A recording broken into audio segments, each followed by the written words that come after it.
ஓம் தத்புஷாய வித்மஹே வக்கதுண்டாய தீமஹி தன்னோ தந்தி பிரசோதயாது. ஆன்மீக ஜோதிட அன்பர்களுக்கு வணக்கம் கூறும் உங்கள் அன்பன் அஸ்ட்ரோ சிவகுமார். குரோதி வருடம் மார்கழி மாதம் 10ஆம் தேதி புதன்கிழமை, ஆங்கிலம் 25ஆம் தேதி டிசம்பர் மாதம் 2024வது வருடம். இன்றைய திதி தேய்பிறை தசமி திதி இரவு 11:02 வரை உள்ளது. பின் ஏகாதசி திதி. இன்றைய நட்சத்திரம் சித்திரை நட்சத்திரம் மாலை 4:22 வரை உள்ளது. பின் சுவாதி நட்சத்திரம். சித்த யோகம். நல்ல நேரம் காலை 9:15 10:15 மணி வரை, மாலை 4:45 5:45 மணி வரை. ராகு காலம் மதியம் 12 மணியிலிருந்து 1:30 மணி. குளிகை காலை 10:30 மணியிலிருந்து 12 மணி வரை. யமகண்டம் காலை 7:30 மணியிலிருந்து 9 மணி வரை. சந்திராஷ்டமம் பெறும் நட்சத்திரங்கள் பூரட்டாதி 3ஆம் பாதம் 4ஆம் பாதம், உத்திரட்டாதி 1ஆம் பாதம் 2ஆம் பாதம். பூரட்டாதி மாலை 4:22 வரை சந்திராஷ்டமம். ஆகையால் பூரட்டாதி 3ஆம் பாதம் 4ஆம் பாதத்தில் பிறந்தவர்கள் முக்கிய பணிகளை செய்ய வேண்டாம். உத்திரட்டாதி 1ஆம் பாதம் 2ஆம் பாதங்கள் பிறந்தவரும் முக்கிய பணிகளை செய்ய வேண்டாம்.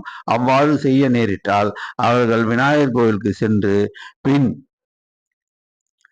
அங்கு அமர்ந்து தியானம் செய்து சிதறு தேங்காய் உடைத்து, அதற்கு பிறகு சிவாலயத்துக்கு சென்று சிவனுக்கு வில்வம் சாற்றி நீதிபம் ஏற்றி ஓம் நமச்சிவாயா என்று 108 தடவை கூறிய பின் செய்யலாம்.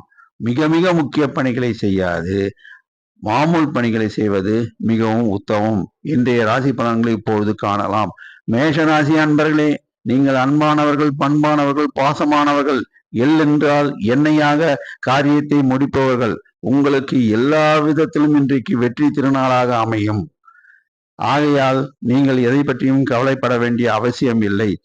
சென்ற மாதம் நீங்கள் செய்த அனைத்து வேலைகளையும் உங்களுக்கு பாராட்டுகள் வரும் வாரத்தில் கிடைக்கும் என்பது நிச்சயம். கடின உழைப்பாளர்களுக்கு இன்று தனவரவு பணவரவு உண்டு. மேஷராசி அன்பர்கள் செல்ல வேண்டிய ஆலயம் காலையில் விநாயகர் ஆலயம், மாலையில் காலபைரவர் ஆலயத்திற்கு சென்று நல்லெண்ணெய் தீபம் ஏற்றி வழிபடவும். ரிஷபராசி அன்பர்களே, நீங்கள் அன்பானவர்கள், பண்பானவர்கள், பாசம் மிகுந்தவர்கள். உங்களுக்கு குடும்ப பாசம் அதிகம். அதனால் நீங்கள் எல்லா வேலைகளையும் இழுத்து போட்டுக்கொண்டு செய்வீர்கள். இன்று பாசப்பிணைப்பால் நீங்கள் அனைத்து காரியங்களையும் நீங்களே செய்து முடிப்பீர்கள். உங்களுக்கு இன்று பணவரவு தனவரவு இரண்டும் உண்டு. இன்று நீங்கள் செல்ல வேண்டிய ஆலயம் முருகர் ஆலயம். முருகர் ஆலயத்துக்கு சென்று முருகபெருமானை தரிசித்து சிகப்பு புஷ்பம் சாற்றி நெய் தீபம் ஏற்றி வழிபடவும். ரிஷபராசியில் பிறந்த கடின உழைப்பாள வர்க்கத்தினரே, நீங்கள் இன்று பணவரவு ஈட்டுவீர்கள்.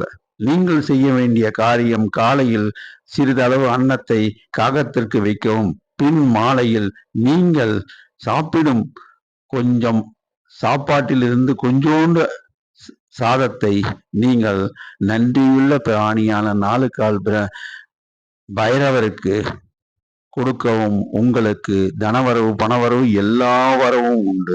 மிதனராசி அன்பர்களே, நீங்கள் அன்பானவர்கள், பாசமானவர்கள், நட்பு மிகுந்தவர்கள். நீங்கள் எல்லா காரியங்களையும் திட்டமிட்டு செய்யக்கூடியவர்கள். உங்களுக்கு எல்லா காரியங்களும் சுபமாக முடியும். மிதனராசியில் பிறந்த கடின உழைப்பாளர்களே, உங்களுக்கு இன்று வருவாய் வரும். இருந்தாலும் உடல் அசதி ஏற்படும். நீங்கள் செய்ய வேண்டிய காரியம் என்னவென்றால், ஒரு பிடி நொய்யரிசி சர்க்கரை அல்லது நாட்டு வெல்லத்தோடு கலந்து அதை அரச மரத்தடியில் உள்ள பிள்ளையாருக்கு நீங்கள் வைத்து பூஜை செய்யுங்கள். அங்கு வரும் எறும்புகள் அவற்றை உண்டு உங்களை ஆசீர்வதிக்கும். கடகராசி அன்பர்களே, இன்று உங்களுக்கு எல்லா வகையிலும் தனவரவு உண்டு. உயர்வு பெறுவீர்கள். உயர்வு என்றால் பொருளாதாரத்தில் உயர்வு பெறுவீர்கள். சிலர் கடன் வாங்கியிருப்பார்கள், இஎம்ஐ கட்ட முடியவில்லை என்று தவித்துக் கொண்டு இருப்பார்கள். அதை பற்றி கவலைப்பட வேண்டாம். கடன் சுமை ஏறிவிட்டது என்று சிலர் கவலைப்படுவார்கள். அதை பற்றி கவலைப்பட வேண்டாம். நீங்கள் செய்ய வேண்டியது காலையில் காகத்திற்கு எள்ளெண்ணம் வையுங்கள். மதியம் நீங்கள் போக வேண்டிய கோயில் என்னவென்றால் அரச மரத்து அடியில் இருக்கும் விநாயகர் ஆலயம். அங்கு இருக்கும் நவகிரகங்களுக்கு அல்லது நாகங்களுக்கு மத்தியில் நீங்கள் ஒரு பிடி நொய்யரிசியும் நாட்டு சர்க்கரையும் அல்லது வெல்லத்தையும் கலந்து வைத்தீர்கள் என்றால் எறும்பு கூட்டம் அவற்றை உண்டு உங்களை ஆசீர்வதிக்கும். அதன் மூலம் உங்களுடைய கடன் குறைய வாய்ப்பு உண்டு. சிம்மராசி அன்பர்களே, உங்களுக்கு எல்லா வகையிலும் மேன்மையான நாள். உங்களுக்கு நட்பு மிகும். நீங்கள் அஞ்சா நெஞ்சம் படைத்தவர்கள். எதையும் எதிர்கொள்வீர்கள். எதை பற்றியும் கவலைப்பட மாட்டீர்கள். ஆனால் இருந்தாலும் நீங்கள் அனைவரிடம் கொஞ்சம் நட்பு பாராட்டுங்கள். நீங்கள் நட்புடன் பழகினால் உங்களுக்கு எல்லா காரியம் அனுகூலமாக முடியும். சிம்ம ராசியில் பிறந்த கடின உழைப்பாளர் வர்க்கத்தைச் சேர்ந்தவர்களே, நீங்கள் எதை பற்றியும் கவலைப்பட வேண்டாம். உடல் உழைப்பு உங்களுக்கு அதிகம்தான். ஆனால் இருந்தாலும் நீங்கள் உடலையும் நீங்கள் கொஞ்சம் பாதுகாத்து வைத்து கொள்ள வேண்டும். ஏனென்றால் உங்களுக்கு அசதி ஏற்பட்டால் கொஞ்சம் ஓய்வெடுத்துக் கொள்ளுங்கள். அதன் பின் நீங்கள் செய்ய வேண்டிய ஒரு நற்செயல் என்னவென்றால், இல்லாதவர் யாராவது இருந்தால் அல்லது முதியவர்கள் யாராவது இருந்தால், சில பேருக்கு எந்த உடல் உழைப்பும் செய்யப்படாமல் அவதியுற்று இருப்பார்கள், நோயுற்று இருப்பார்கள். அவர்களுக்கு உங்களால் முடிந்த உதவிகளை செய்யுங்கள். உங்களுக்கு வளம் சேரும் என்பது நிச்சயம். கன்னிராசி அன்பர்களே, நீங்கள் அன்பானவர்கள், பண்பானவர்கள், பாசமானவர்கள், எல்லோரையும் கவர்ந்து இழுத்து விடுவீர்கள். இன்று நீங்கள் அமைதியாக இருப்பீர்கள். அமைதியாக இருந்தாலும் உங்களுடைய மனம் எதையாவது சிந்தித்துக் கொண்டிருக்கும். எதை பற்றியும் நீங்கள் கவலைப்பட வேண்டாம். வருங்காலம் உங்களுக்கு சிறப்பாக அமையும்.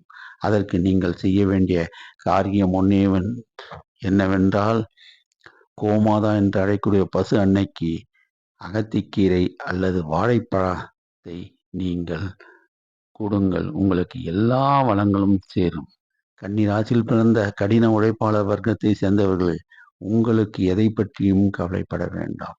உங்களுக்கு நிச்சயமாக பணவரவு தனவரவு உண்டு. இருந்தாலும் சிலருக்கு கடன் சுமையும் அதிகமாக இருக்கும். சில பேர் ஏல சீட்டு எடுத்துவிட்டு அந்த சீட்டை கட்ட முடியாமல் தவிர்த்து கொண்டிருப்பார்கள். அதை பற்றி கவலைப்பட வேண்டாம். நீங்கள் செய்ய வேண்டிய ஒரே ஒரு காரியம் என்னவென்றால், சித்தர்கள் ஆலயங்கள் எங்காவது இருந்தால், சித்தர்களுடைய சமாதிகள் எங்காவது இருந்தால் அங்கு சென்று பிரார்த்தனை செய்யுங்கள். உங்களுக்கு எல்லாவற்றிலும் நன்மையாக முடியும். இல்லை என்றால் தட்சாமூர்த்தி ஆலயம், ஷிரடி சாய்பாபா, ராகவேந்திர ஆலயத்திற்கு சென்று தியானம் பண்ணுங்கள்.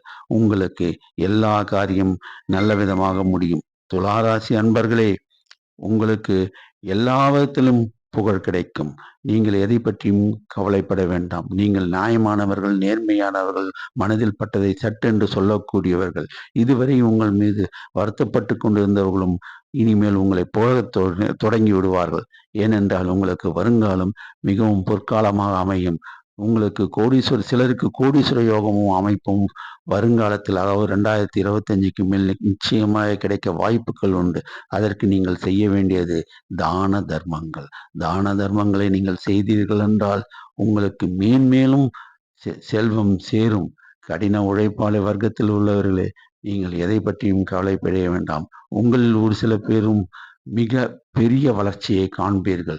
நீங்கள் செய்ய வேண்டியது என்னவென்றால், நன்றியுள்ள பிராணியான, 4 கால் பிராணியான பைரவருக்கு உங்களால் முடிந்த அளவுக்கு அன்னமிடுங்கள். உங்களை அது உயர்த்தும். இது அடுத்தது விருச்சிக ராசி அன்பர்களே, நீங்கள் அன்பானவர்கள், பண்பானவர்கள், பாசமானவர்கள். நீங்கள் இதுவரை எது பேசியிருந்தாலும் அவற்றை பற்றி கவலை கொள்ள வேண்டாம். ஏனென்றால் உங்களை புரிந்து கொள்வார்கள். மற்றவர்கள் உங்களை புரிந்து கொள்வார்கள். அதனால் இனிமேல் அவர்கள் உங்களுக்கு ஆதரவு கரம் நீட்டுவார்கள். உங்களுக்கு வருமானம் மிகும். எந்த விஷயத்தை பற்றியும் கவலைப்பட வேண்டாம். விருச்சிக ராசியில் பிறந்த கடின உழைப்பாளர் வர்க்கத்திற்கு உங்களுக்கும் ஒரு சில பேருக்கு அதிர்ஷ்ட வாய்ப்புகள் கிட்டும். ஆகையால் நீங்கள் செய்ய வேண்டியது ஒன்று என்னவென்றால், சித்தர்கள் ஆலயம், சித்தர்கள் சமாதி ஆலயத்துக்கு சென்று வணங்குங்கள். எல்லா வகையிலும் உங்களுக்கு மேன்மை கிடைக்கும். தனுசு ராசி அன்பர்களே, நீங்கள் குடும்ப பெருமையை பற்றி பேசிக் கொண்டிருப்பீர்கள். அப்பொழுதுதான் உணர்ந்திருப்பீர்கள், நம் தொழில் செய்து வளர வேண்டும் என்று சிலர் தொழில் செய்து கொண்டிருப்பார்கள். இருந்தாலும் அதனால் பெரிய வளர்ச்சி அடைந்திருக்க மாட்டார்கள். வருங்காலத்தில் அவர்கள் நிச்சயமாக பெரிய வளர்ச்சி அடைவார்கள். சிலர் கவலை வருவார்கள். அடுத்து 2025 நமக்கு அர்த்தாஷ்டம சனி வந்து விடுகிறது. அதை பற்றி எல்லாம் பல பேர் சொல்லுகின்றார்களே, என்ன பாதிப்பு ஏற்பட்டு விடுமே என்று சில பேர் கலங்குவார்கள். கலங்கவே பட வேண்டாம். காலபைரவர் கோயிலுக்கு செல்லுங்கள், நல்லெண்ணெய் தீபம் ஏற்றுங்கள், எல்லா விதத்திலும் உங்களுக்கு மேன்மை உண்டாகும். மகர ராசி அன்பர்களே, காலையில் எழுந்தவுடன் நீங்கள் விநாயகர் கோயிலுக்கு சென்று சிறு தேங்காய் உடைத்து விட்டு பின் தட்சிணாமூர்த்தியை வணங்குங்கள். உங்களுக்கு இனிமேல் மேன்மைதான்.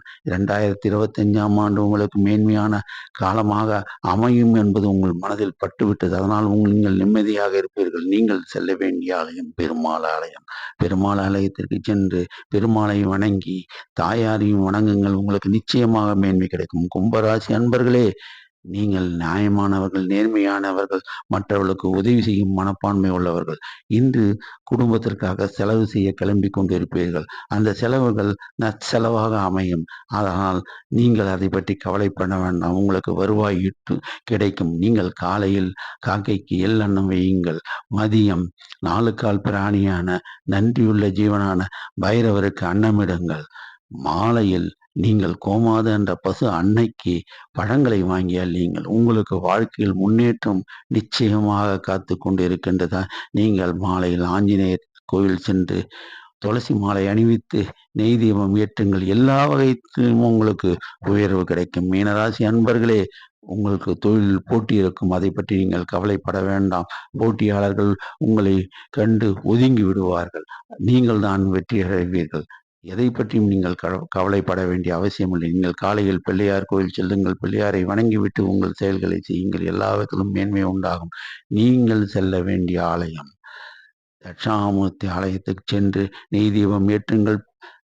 அதன் பின் சித்தர்கள் சமாதிக்கு செல்லுங்கள். உங்களுக்கு வாழ்க்கையில் நிச்சயமாக எல்லா விஷயங்களும் மேன்மை கிடைக்கும். பணவரவு, தனவரவு எல்லாம் கிடைக்கும். மீன ராசியில் பிறந்த கடின உழைப்பாளிகளே, நீங்கள் எதை பற்றியும் கவலைப்பட வேண்டாம். ஒரு பிடி நொய்யை வெள்ளத்தோடு கலந்து அரச மரத்தடி விநாயகர் கோயில் வெய்யுங்கள். அங்கு வரும் எறும்புகள் அவற்றை தின்றவுடன் உங்களுக்கு வாழ்க்கையில் மிக உன்னதமான நிலை காத்திருக்கின்றது. 12 ராசி அன்பர்களும் செல்ல வேண்டிய ஒரே ஆலயம் முருகர் ஆலயம். முருகர் ஆலயத்தில் சென்று கந்த சஷ்டி கவசம் படியுங்கள். அதன் பின் நீங்கள் செல்ல வேண்டிய ஆலயம் தட்சிணாமூர்த்தி ஆலயம், அல்லது ஷிரடி சாய்பாபா ஆலயம், அல்லது ராகவேந்திர சுவாமி ஆலயம், அல்லது சித்தர்களுடைய சமாதி. எல்லோருக்கும் எல்லா வளமும் நிச்சயமாக கிடைக்கும் என்று பிரார்த்தனை செய்து நன்றி கூறி விடைபெறும் உங்கள் அன்பன் அஸ்ட்ரோ சிவக்குமார்.